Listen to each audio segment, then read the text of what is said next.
What up, soul fam? How is everybody? Yada yada yada. So I just want to make a quick video. Really quick video. I don't know. I'm not going to say it's going to be too quick, but so self-healing, right? If you're on the spiritual journey, that's pretty much what you're doing. You're undoing and untangling all that bullshit that happened in the past that we continue to drag into our present moment. Because our present moment is the only power that we have, but a majority of us love focusing on what happened yesterday or what might happen, 2 days from now. And it really takes our power away from right here. And why this happens is because of our past, We're always dictating our future on our past. We always judge our circumstances on what's to come.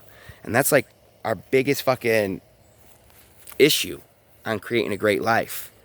Just because something's in your life doesn't mean it's there to stay. It's just temporary, showing you something, And one thing that kept on showing up for me is things that happened to me in my past, I have actually, 3 that I had to address.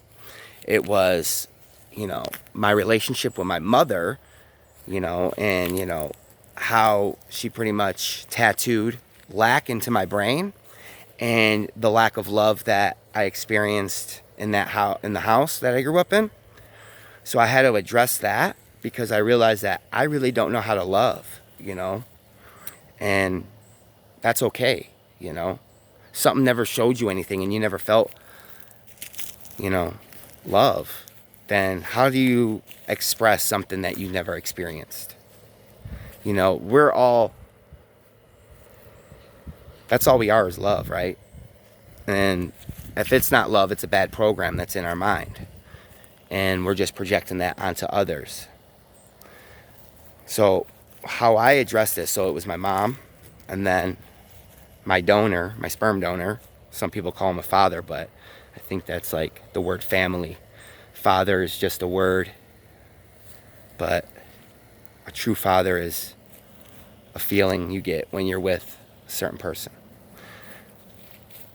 And then my mom's ex-boyfriend, who did all types of ignorant shit to me as a child that I held on to. And there's this thing called fragmented soul, a fragmented soul.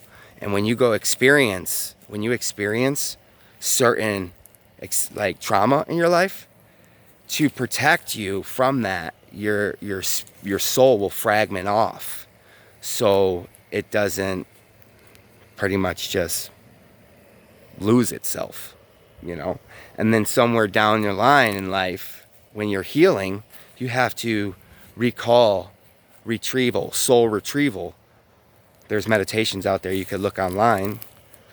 It's a shamanic practice that, they go back into the spiritual realm and they go on a journey to find that lost fragment of your soul.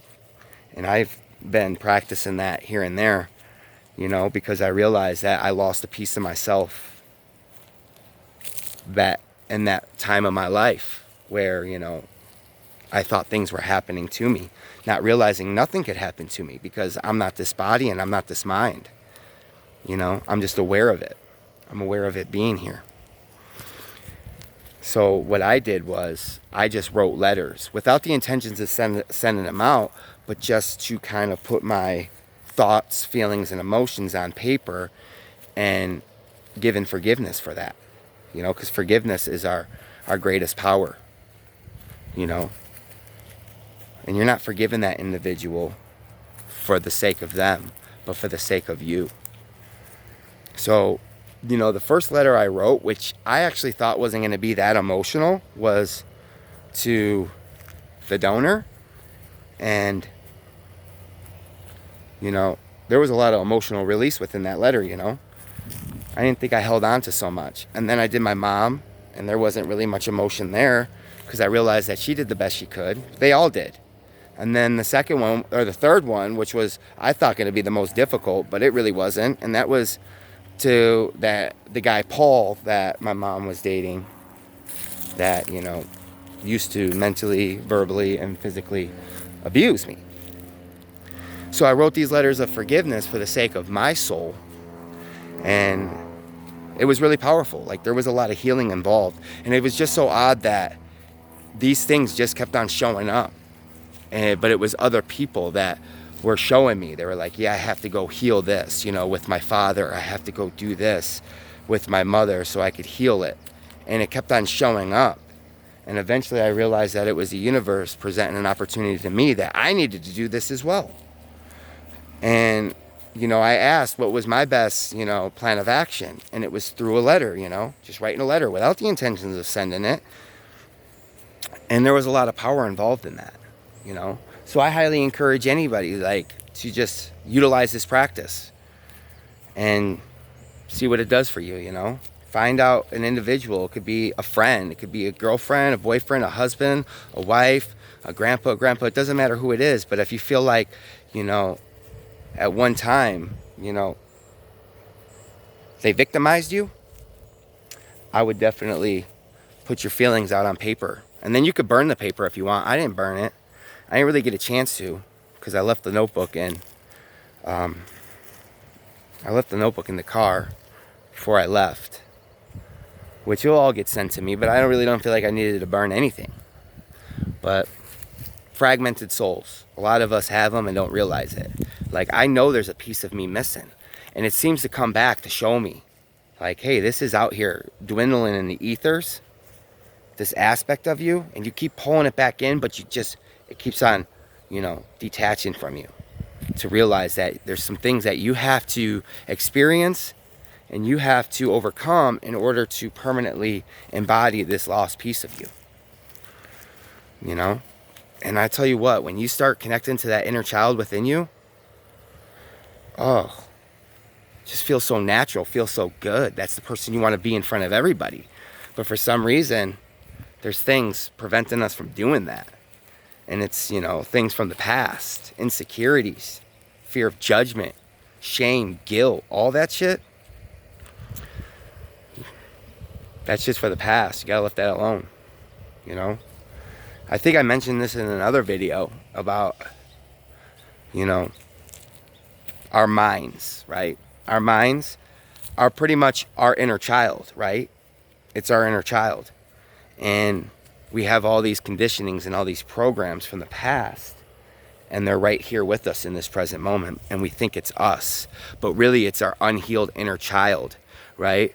So let's just say you struggle with, like, you know, addictions, alcoholism, you know, nicotine, overeating, codependency, things along that nature.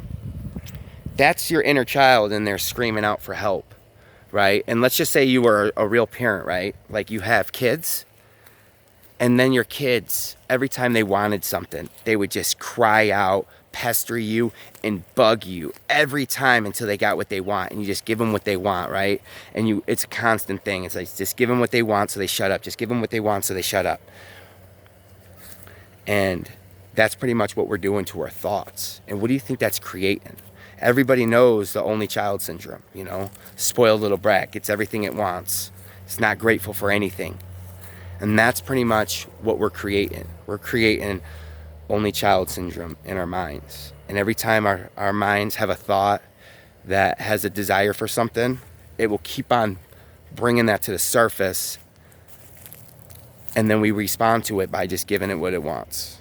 But it doesn't ever help the situation. It actually makes it worse. So no more giving in to that unruly ass kid that's up here. It's time to be the parent.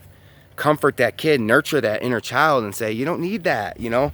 I gave it to you.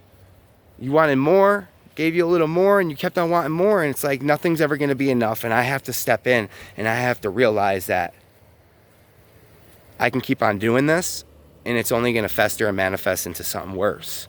Or I could be the fucking grown-ass adult parent that I want to be, and I'm going to nurture this child, comfort it, and let it know that it doesn't need all those things, and that's just there to distract them, you know, distract them off the present moment, you know.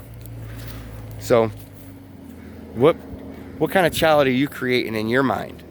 Are you giving it everything it wants? Are you believing everything it says? If a kid came up to you and told you this foolish ass story, how everybody thinks you're fucking ridiculous looking and you're never gonna amount to anything, and, you know, you're pretty much just a piece of shit, right? If a little kid came up to you and told you that, Will you believe it?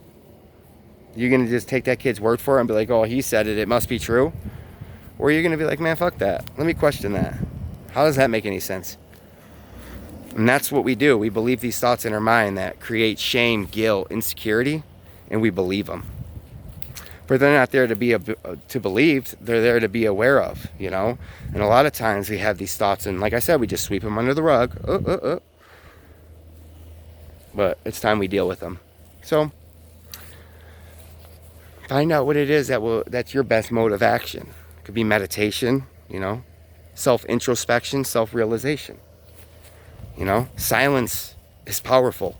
Practice an hour of silence a day, you know, and it doesn't even have to be a meditation. It could just be, you know, you walking through a forest and not talking and just being with yourself. That's what I encourage people to do. Check out the letter writing and then also practice silence. Other than that, I just want to make a quick video, touch down with you, keep you posted. But that's it. I hope everybody's having a beautiful day. Blessings all around the world.